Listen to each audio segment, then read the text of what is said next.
Hello, welcome to Love Channel. My name is Dr. Ronak Gandhi, and today we have with us Modita from Holland. Modita is a doctor. She is an Osho meditation and therapy facilitator, and she is also a facilitator for family constellation. And she is an amazing human being, and I feel that she treats people with her smile. So, welcome, Modita.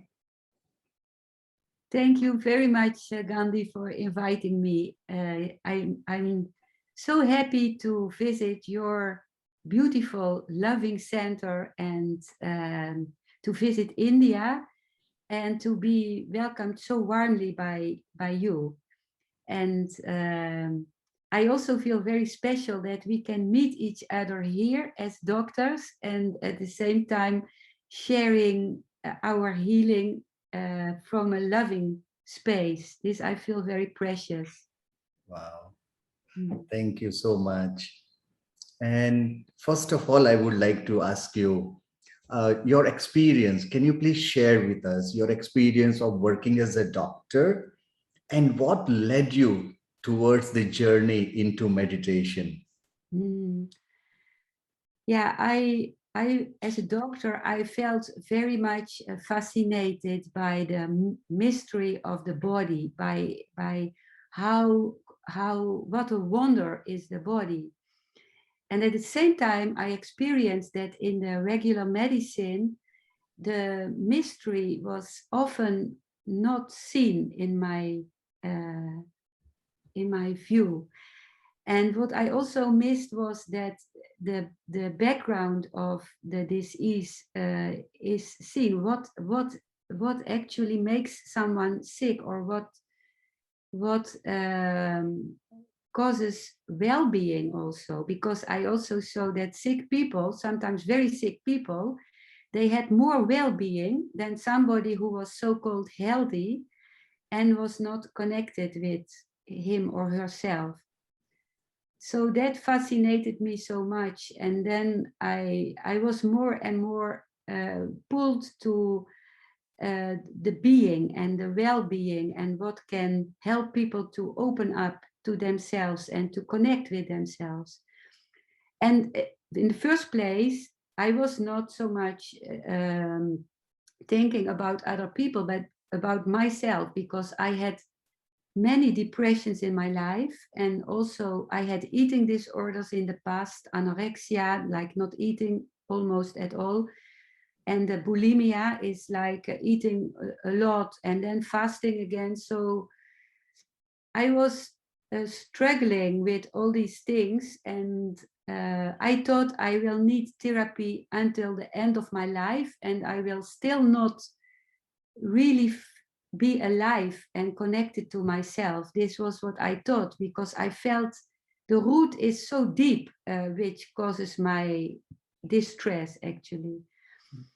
And finally, when I came 6 years ago, definitely out of my depressions, and long time before out of my eating disorders, I was so grateful that I wanted to share. And on my way to come out of the depression, finally meditation helped me most, because it gives an anchor inside myself.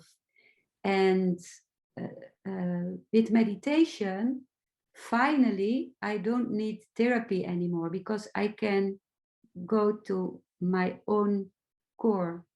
Yeah. Wow. Mm. So please tell us about about the depression and like 40 years. You said it's like a really long time. So Mm-hmm. please share with me and everyone on Love Channel, Mm-hmm. about your journey into depression and Mm. Mhm. Yes, I think it was not that I was 40 years continuously depressed, but it came back again and again. And my first depression actually was my anorexia, my eating disorder, when I almost didn't eat anymore for 6 years. And by not eating, the body only wants to survive, and the mind is just flat. So there is no any deep sadness anymore, but also no happiness. So it's the gray state of the depression, actually. And later on also, sometimes I was happy again when I had found something what appealed to me, like, for example, the gestalt therapy training, which I did after my medical studies, because it focuses on the here and now and on the body, and that gave me a good feeling, and I thought I will make my work out of that. But still, I felt it was dependent on those things, and I was not rooted really. And then later with family constellations, which I also explain what it is in my book, Depression, A Stepping Stone Towards Bliss, which is also available on Amazon in India. With family constellations, I found really the root of my depression, because I was in the wrong position towards my parents, especially to my mother.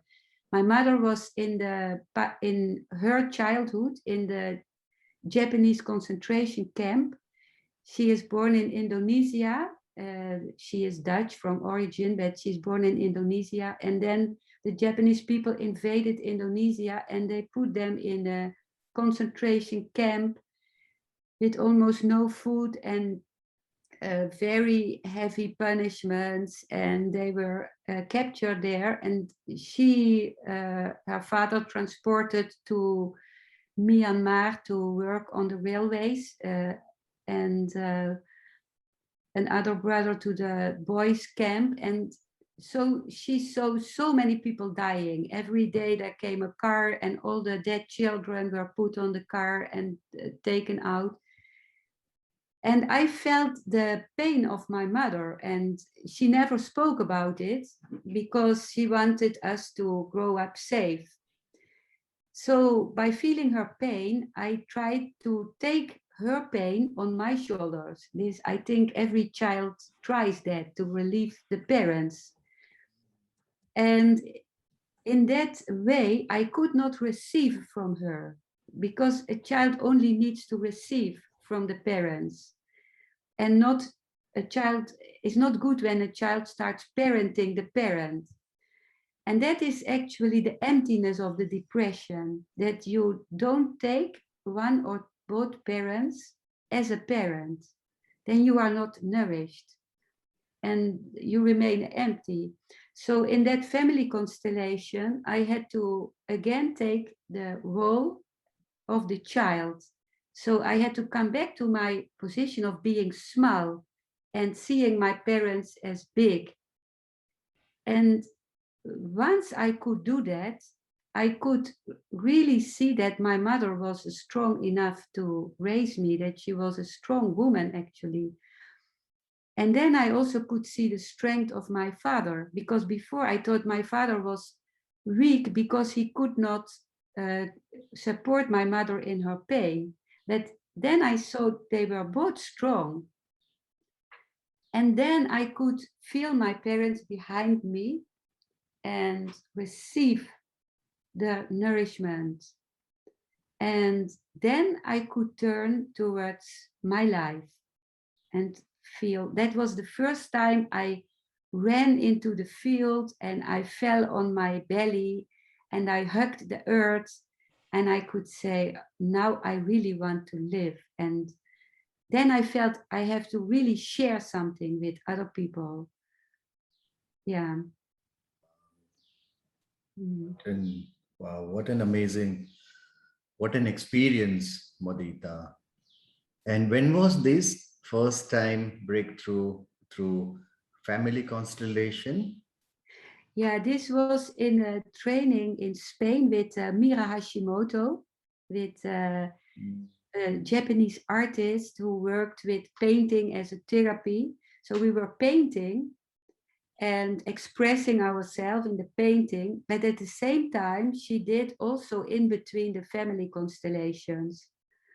And that time we were divided in groups of 3 people, and one person had to represent my mother, one person had to represent me as a child, and one person had to represent the fate of the mother. So, and the fate of my mother was the Japanese war. And I myself represented the fate of my mother. So I was the Japanese person. And what I saw and what I heard back from the other people who represented my mother and me as a child was that the mother looked at me as a child, but she could not really see me. And me as a child, I wanted her to look at her fate, at the Japanese person. And finally, she looked at the Japanese person. And me as a Japanese person, I was so angry with her. I squeezed her wrist. And then my strength from the Japanese person went into my mother. My mother took the strength, and then for the first time, she could see me really, who I was as a child. And then me as a child, I could see that my mother had gained so much strength from her fate, from the Japanese war. So I could see that the Japanese war was not only bad for her, but had given her her strength and her dignity also. Wow. And that was the moment that I felt, oh, now I can receive also her strength. Yeah, I could let go of thinking that I could save her from something. And I could see that when I would save her, I would take her strength away. So, yeah. Wow. So you also mean to say that now, when the whole world has been suffering in this COVID pandemic for 1.5 years, do we also become stronger through this? Mm. Wow, that's a very beautiful question, Gandhi.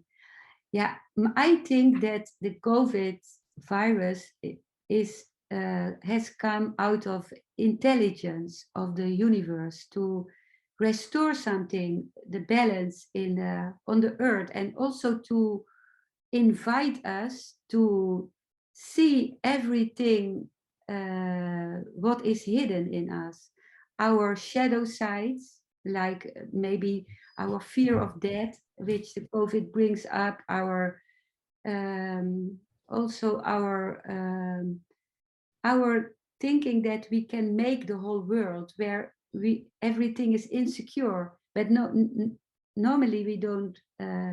We are not aware of that everything is insecure, and the COVID makes it clear to us. And I think when I speak with people, everyone learns his or her own lesson from the COVID and makes us also strong in being creative. Like right now, I cannot come to India physically to you to sit in your beautiful office and to meet you with a hug and with everything.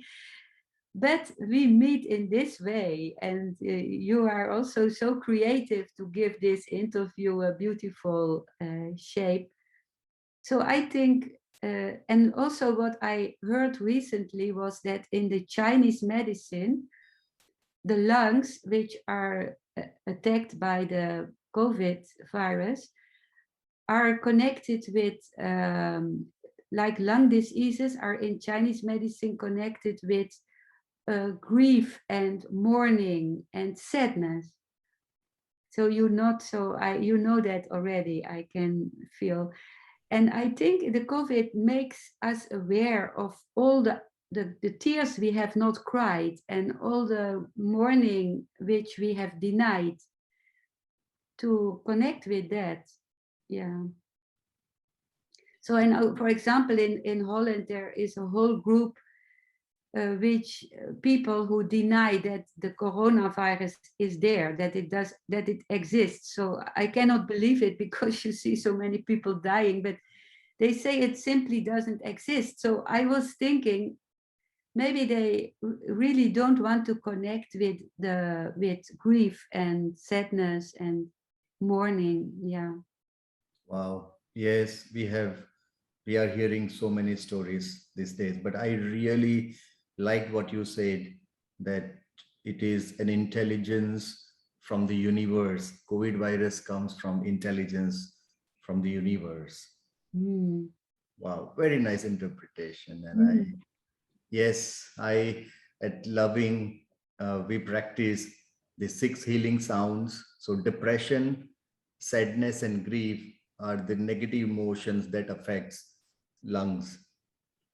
So right now, I can say we are in a circle because we cannot live our life in the old ways, how we mm, used to live before COVID.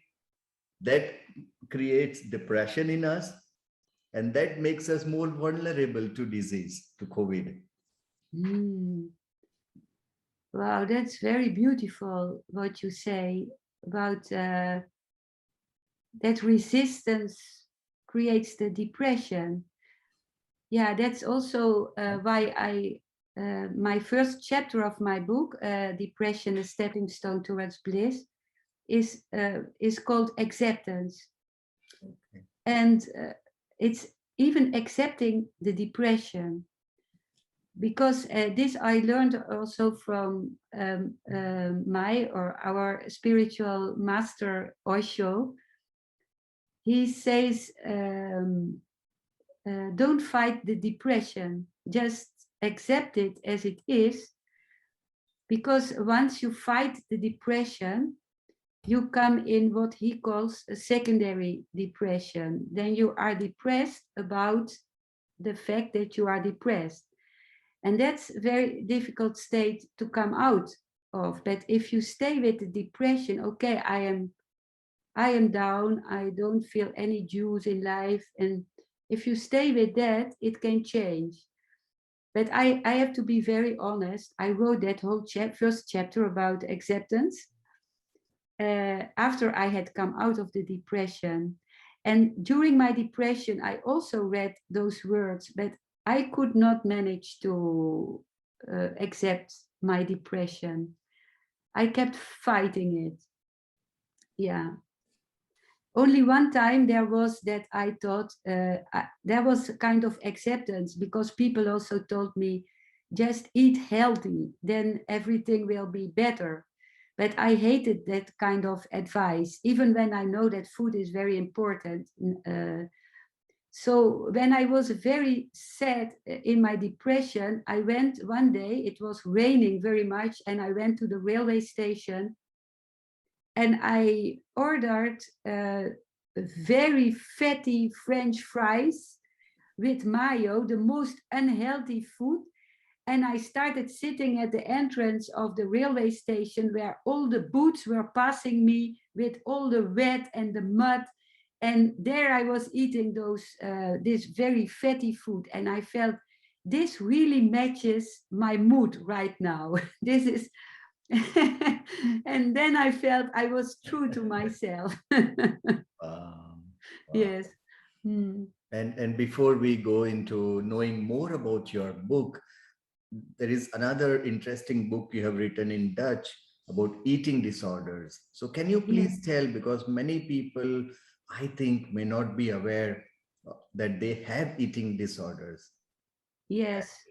Can you please tell more about Yeah. eating disorders? That book I have not yet translated in English. It is called in Dutch Hunger for Fulfillment. And yeah, many people are struggling with eating disorders in a way of not eating, fasting, or eating too much, and some people eating very much and then vomiting to. So the whole focus is on the food, actually, day in, day out, counting calories, running to get rid of the calories, avoiding other people because you have to eat there. But finally, the problem is not the food at all. That's why I call it hunger for fulfillment. It's a hunger for really be connected with yourself and emotionally feeling full and contented. And what I write in my book is I read before writing this book such a very pile of the best books of the best psychiatrists and psychotherapists like Hilde Bruch, a German psychiatrist, about eating disorders, and as a background. And the main thing is that mostly the eating disorders, they start happening around the puberty, like maybe, yeah, now in the COVID time, even children of 10 years old start already stopping with eating. But mostly is 15 years old or 20 years old. And then people think, oh, something is wrong in that age. But actually the eating disorder already starts from the birth.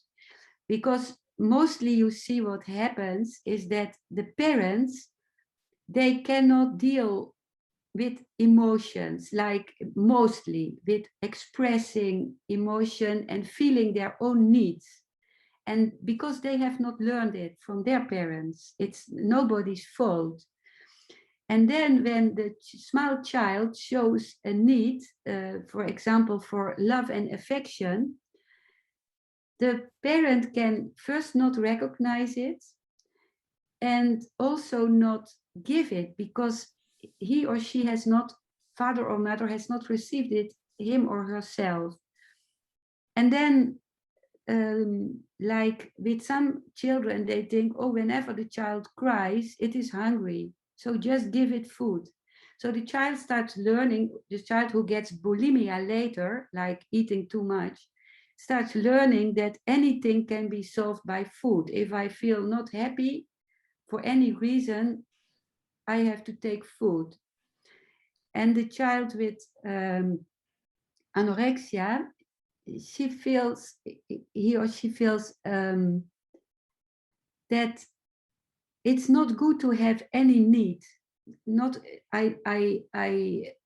my needs are not fulfilled, so I just deny my needs. Then I cannot be hurt anymore. So it denies the need for food, the need for love, for everything. But when you are not connected with your emotions and with your needs, you cannot build your identity, because identity is based on I like this and I don't like that, and I feel attracted to this and not to that. So by the time the puberty starts, the child has not formed an identity. And then in the puberty, you have to slowly leave your home. You have to connect with your friends instead of only with your father, mother, brother, sister. But the child who has no identity doesn't know how to do that. And it's very threatening how to find which study you want to do, how to find friends, to connect with friends, if you have not learned to express your needs and emotions. So the only refuge the child has is to, for example, to fast in this culture where slimness is so much appreciated. If you fast, the hope is that your friends will accept you or will love you because you look nice and pretty when you are slim. And then they get compliments when they start fasting. And then this becomes the only way to stand in life like this. Yeah, and that's why it's also very difficult to give it up, because if you give up the eating disorder, you are just naked. You have nothing anymore to hold on to.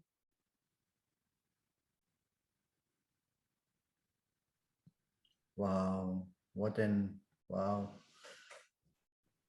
amazing what you just spoke, like from the childhood. So eating disorder starts even right from the childhood, from the birth. Yeah, And yeah, and actually it's a family problem. The child is only a signal that something is wrong in the family, wrong without blaming anybody.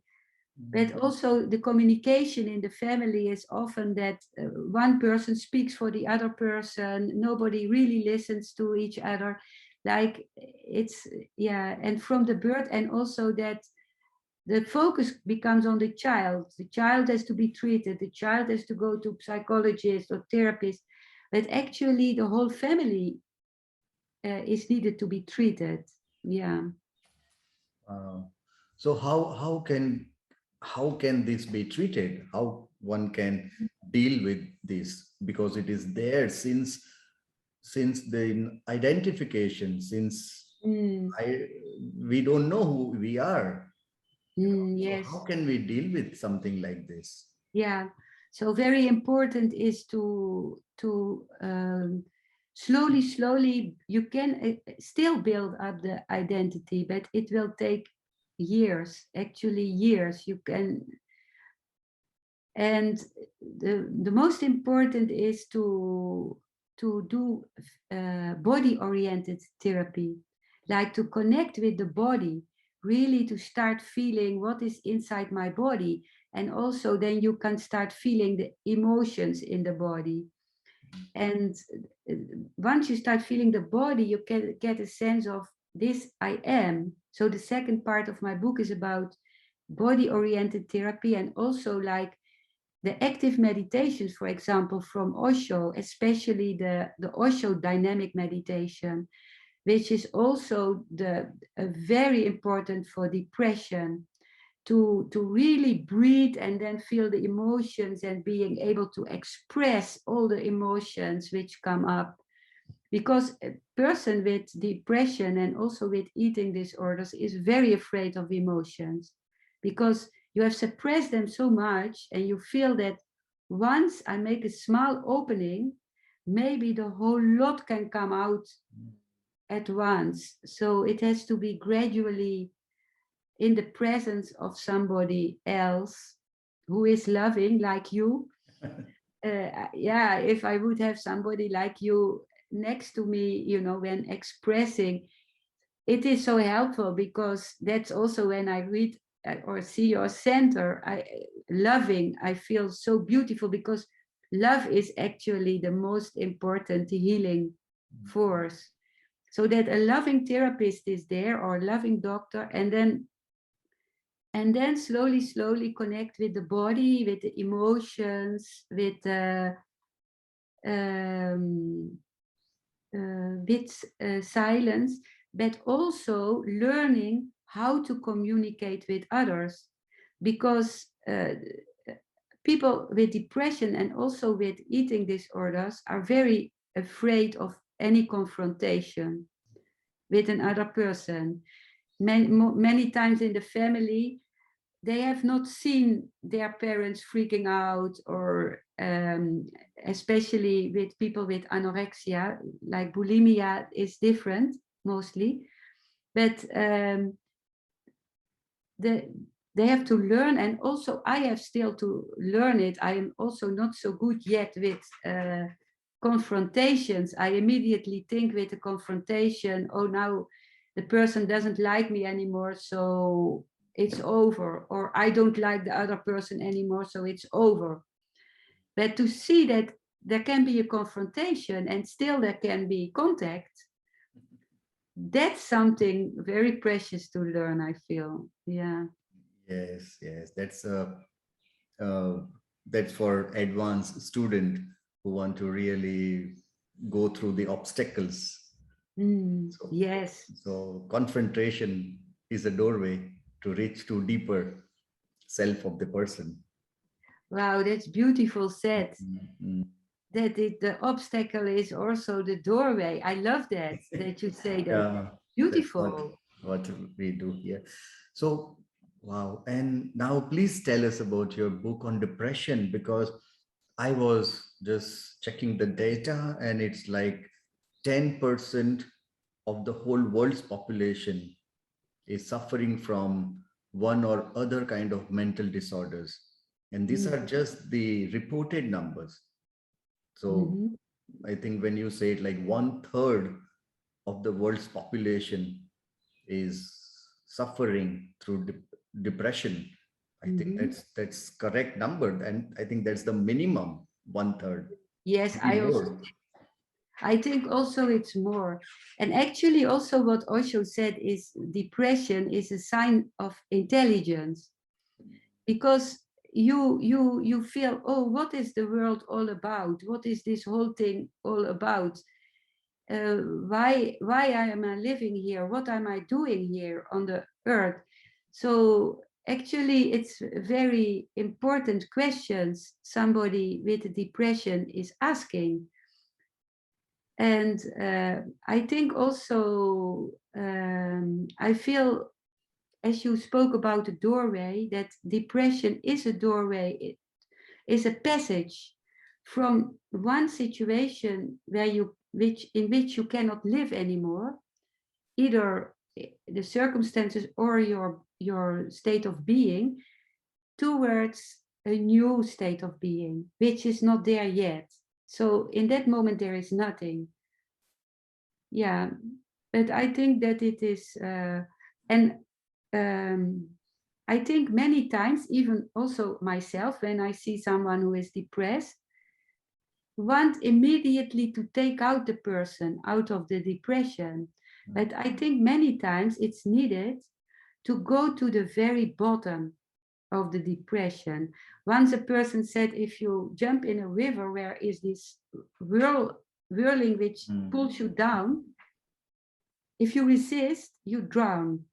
But if you let yourself be pulled totally down, then you can put your feet on the ground and Oh, go that's up. so beautiful.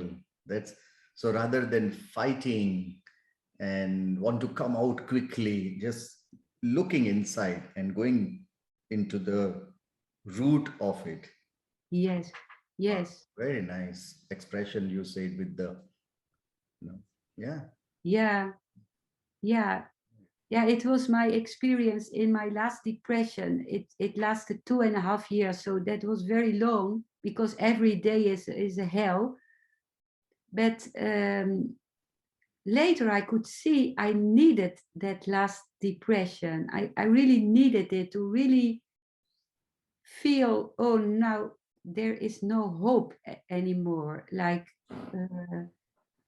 yeah, but to say it afterwards is very easy. But once you are in it, it is, you cannot feel there is any end to it.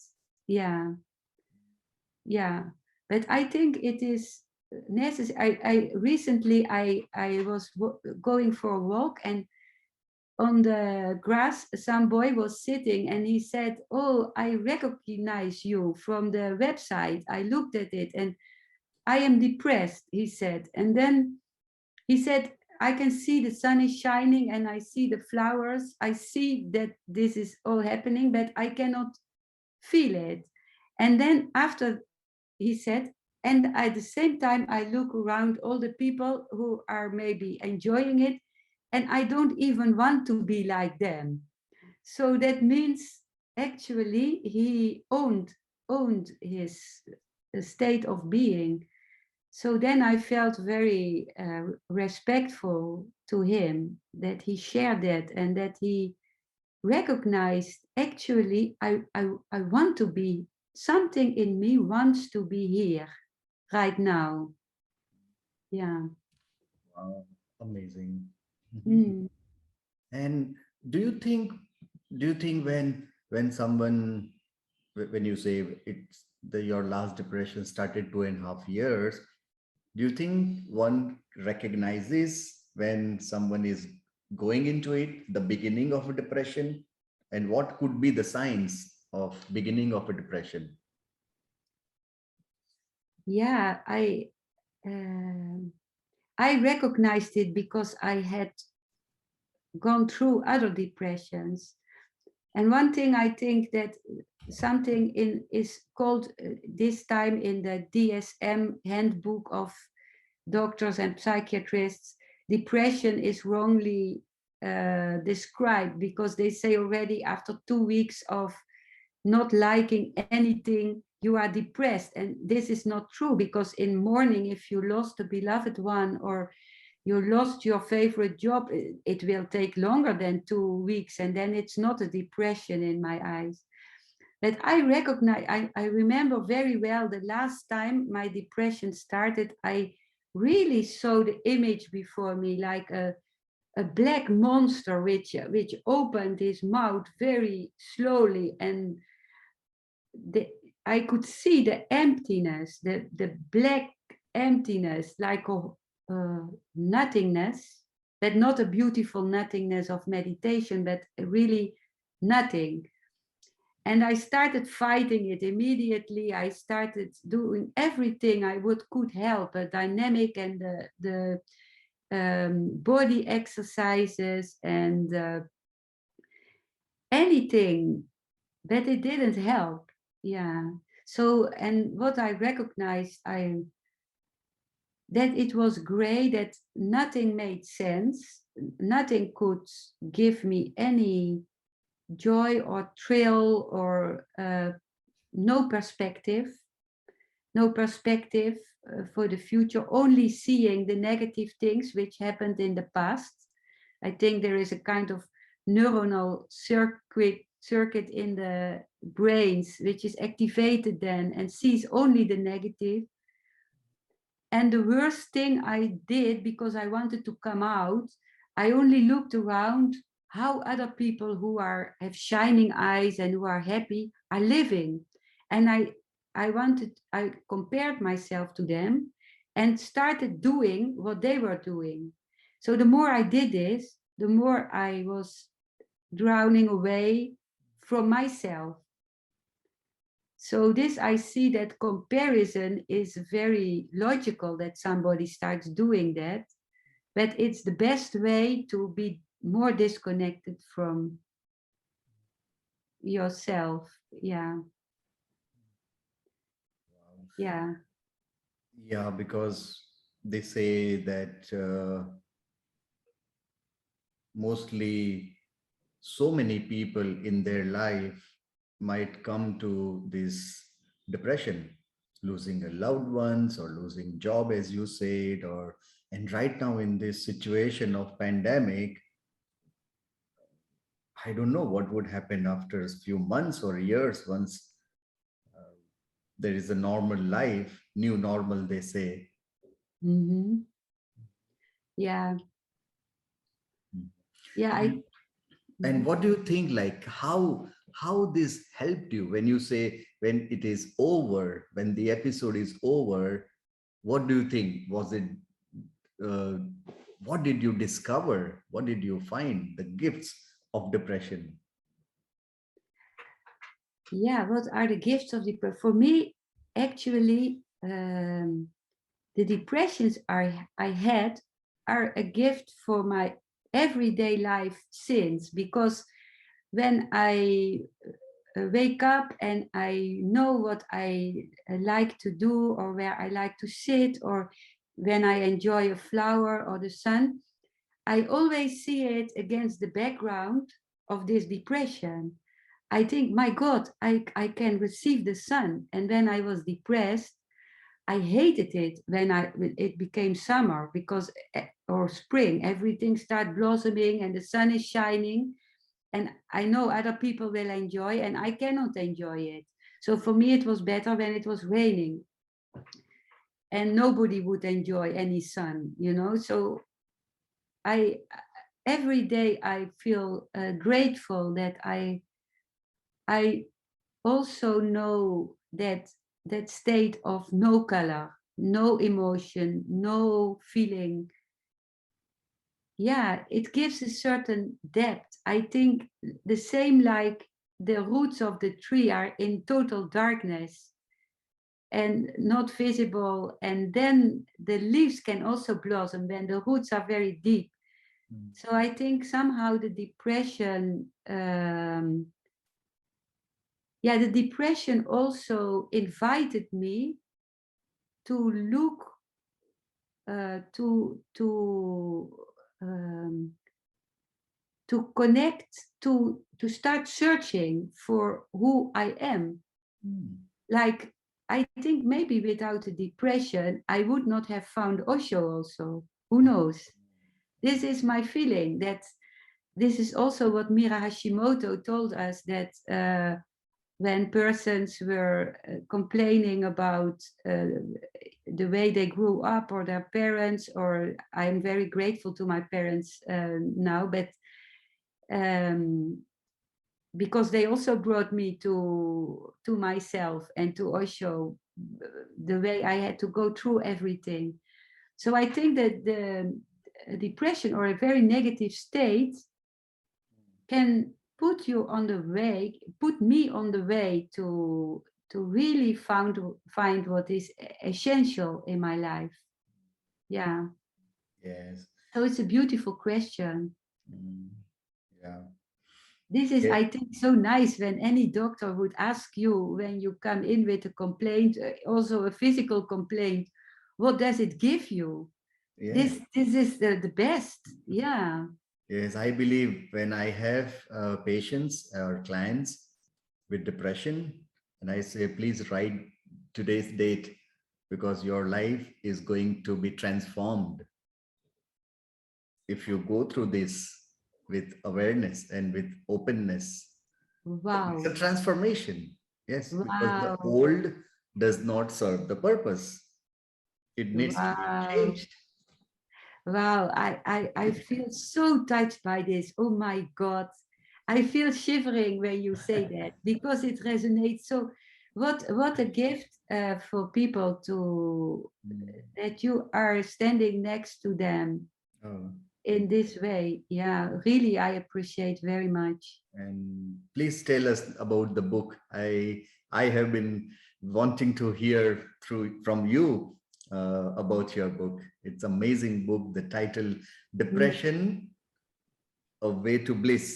A stepping A stone towards stepping bliss. stone towards the bliss. Yeah. And Wow. many people say bliss, this is too much, bliss. But bliss doesn't mean for me to be all the time in an ecstatic mood, or bliss can also be when I'm very sad and I can really feel the depth of my sadness and enjoy my tears, you know. So bliss is being connected. So in my book, I first is this chapter about acceptance, and then I write about my own depression autobiography. So all the stages in my life when I was depressed, and then when I so-called came out and found something nice again. So it's a way that people can maybe recognize some parts of themselves in this, in my autobiography. And there is also a chapter about comparison, the poison of comparison, actually, and also about the illusions about antidepressants, because the pharmaceutical industry has hidden all the real results of the research about antidepressants, and only in very severe cases they sometimes help, but in the other cases they mostly don't help. And this came out of the results. And one psychiatrist from Denmark has found all the results, even when the pharmaceutical industry didn't want it. And then, yeah, when people want to get rid of the antidepressants, one of the withdrawal effects is depression. So then they think, oh, I need the antidepressant because I become depressed when I withdraw them. But this is a side effect of the withdrawing. So I write about this too. And then I write many things which helped me to come out of the depression, which we spoke about already, like body-oriented therapy, the meditations. There are 2 chapters about Osho meditations and the meditative therapies, especially the dynamic meditation. And also what helped me, the dynamic really helped me when I did in Spain with Mira in my last depression, the 21 days dynamic. After the 3rd day, I really came out of the meditation and I felt my life is back. I knew it, and I looked in the mirror of the building where I was sleeping, and I saw my eyes are shining again, and everybody could see it. So, and so dynamic was important, the family constellation was important, and I write one chapter about family constellations in this book. And also was important finding my passion and meaning in a life.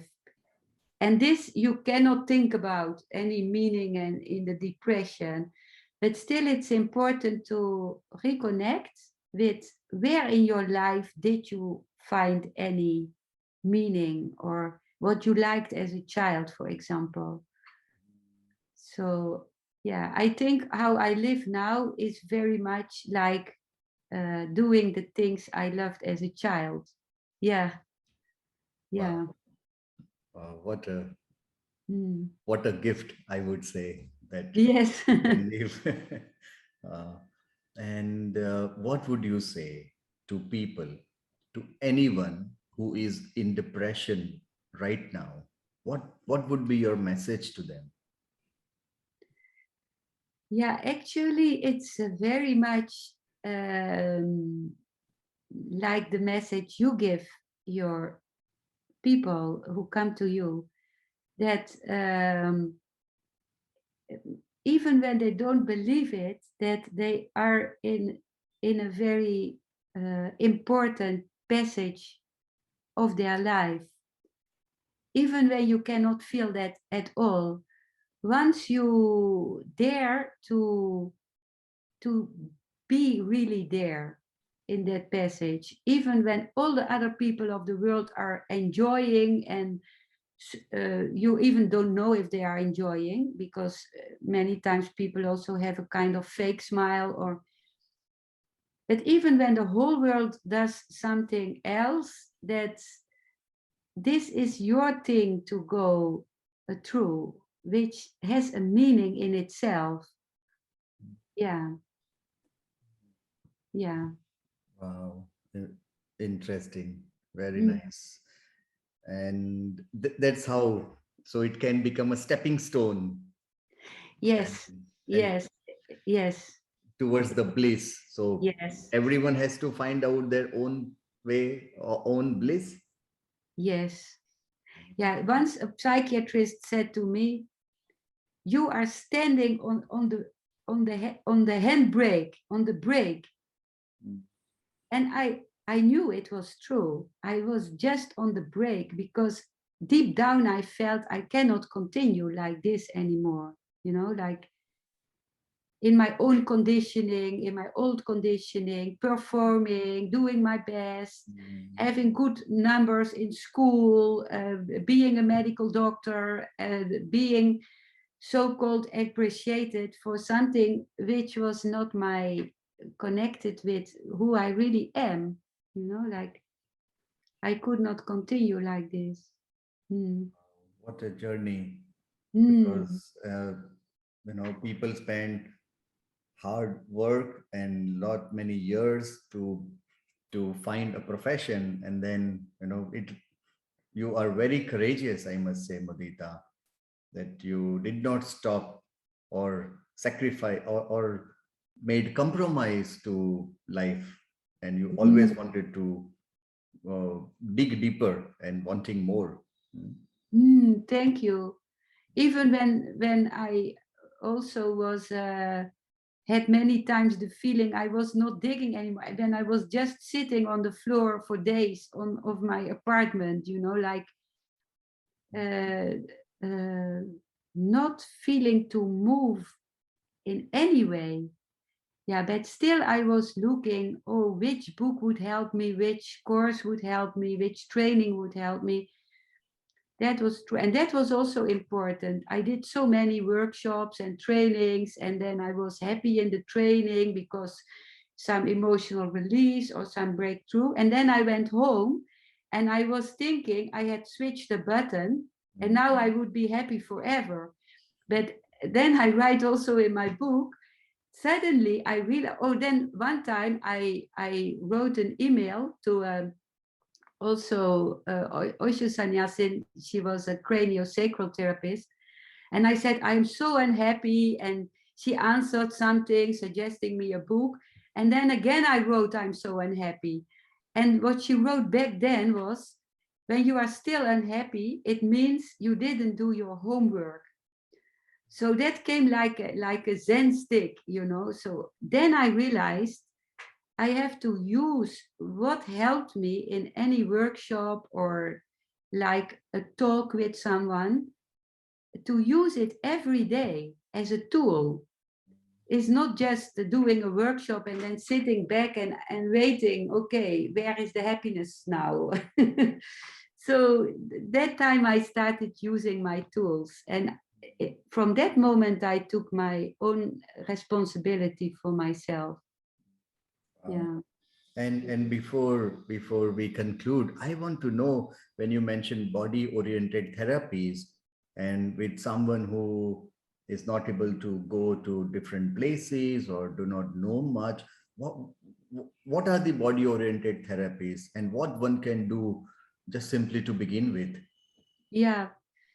Yeah, body oriented therapies are like, I don't know how is that in India, but here is like um, emotion, body or emotional therapy, or also gestalt therapy, or bioenergetics, or yeah, or the active Osho meditations. And what somebody can begin with could be a body scan every day, like laying down or sitting down, and then start feeling what you feel in your big toe, what you feel in your second toe, what in your foot. How even when there is no feeling, that's also a feeling. There is no feeling there. And then the legs and the knees and the, so to connect with what is there in the body. Yeah. And right now it's difficult, Gandhi, yeah, in the Corona time, because physical contact is often not possible. I think there are certain things like yoga, or like Tai Chi, Qigong, which can be done also online. It's different, of course, but it's better than nothing. Right. Yeah. Right. Hmm. All right. And do you work with people if someone is going through depression and they want to find your way of holistic way of finding bliss? Do you work with people, and how Yes. does that go? Yes, especially I recommend in a depression or also eating disorder, at least one time a family constellation. And this I can do online. So the person makes symbols themselves and I explain everything. And then because many things we carry are not our own, we carry them from somebody else. For example, in depression, unconsciously you follow someone who wanted to die, and out of love you express that in your life. So it's, and this you cannot reach with your consciousness. This can be only visible in a family constellation. So then people can look at my website, enjoyingmeditation.com, and there you find about family constellations I give. So they are most welcome. Yeah. Wow. And do you also, so you give sessions in family constellation and you help people coming out of depression? Yes, and I also wrote an 8 weeks course, Beyond Depression. Mhm. And that's a course, it's not a course with many words, but with every week people get exercises.